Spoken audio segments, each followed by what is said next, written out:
Berdasarkan paragraf tersebut, apabila pelaku kekerasan terhadap perempuan dilakukan oleh ayah kandung, ayah tiri, atau paman, manakah di bawah ini simpulan yang paling mungkin?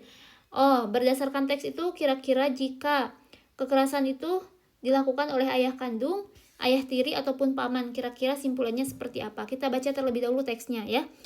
Di antara kasus kekerasan seksual dalam ranah privat, jenis kekerasan yang paling banyak terjadi adalah insest, perkosaan, pencabulan, persetubuhan, eksploitasi seksual, dan perkosaan dalam perkawinan.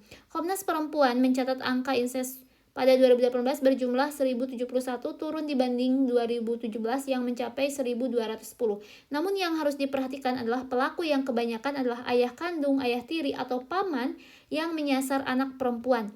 Hal tersebut memprihatinkan karena orang yang sangat dekat dan dianggap sebagai pelindung atau penanggung jawab keluarga justru menjadi ancaman bagi anak.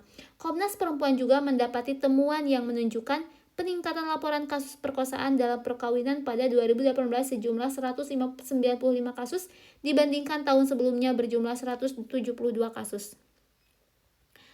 Peningkatan laporan ini disebabkan oleh meningkatnya keberanian korban untuk melaporkan kasus. Hal ini juga menunjukkan bahwa ada kesadaran korban bahwa pemaksaan hubungan seksual dalam perkawinan merupakan pemerkosaan yang bisa ditindaklanjuti sesuai koridor hukum. Kira-kira apabila pelaku kekerasan tersebut dilakukan oleh ayah kandung, ayah tiri, ataupun paman, manakah di bawah ini simpulan yang paling mungkin benar? Kalau kita perhatikan untuk teks barusan itu,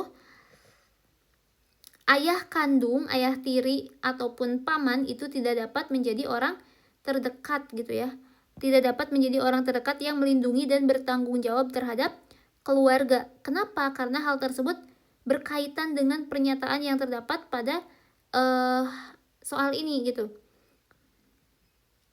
Kalau kita lihat untuk yang A, pilihannya kasus kekerasan meningkat.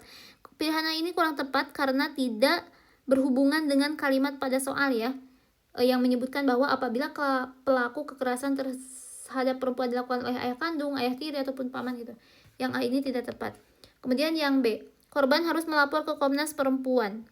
Untuk yang B ini kurang tepat juga karena kalimat tersebut bukan merupakan kalimat simpulan gitu ya, melainkan itu tuh menyebutkan sesuatu hal yang harus yang harus dilakukan gitu.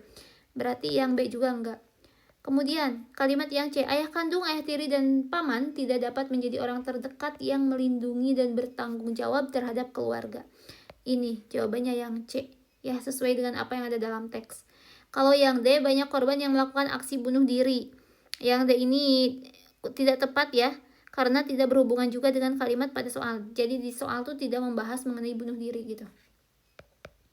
Kemudian yang E, tidak ada orang yang dapat dipercaya, ini juga tidak tepat ya. Jadi jawabannya itu adalah yang C.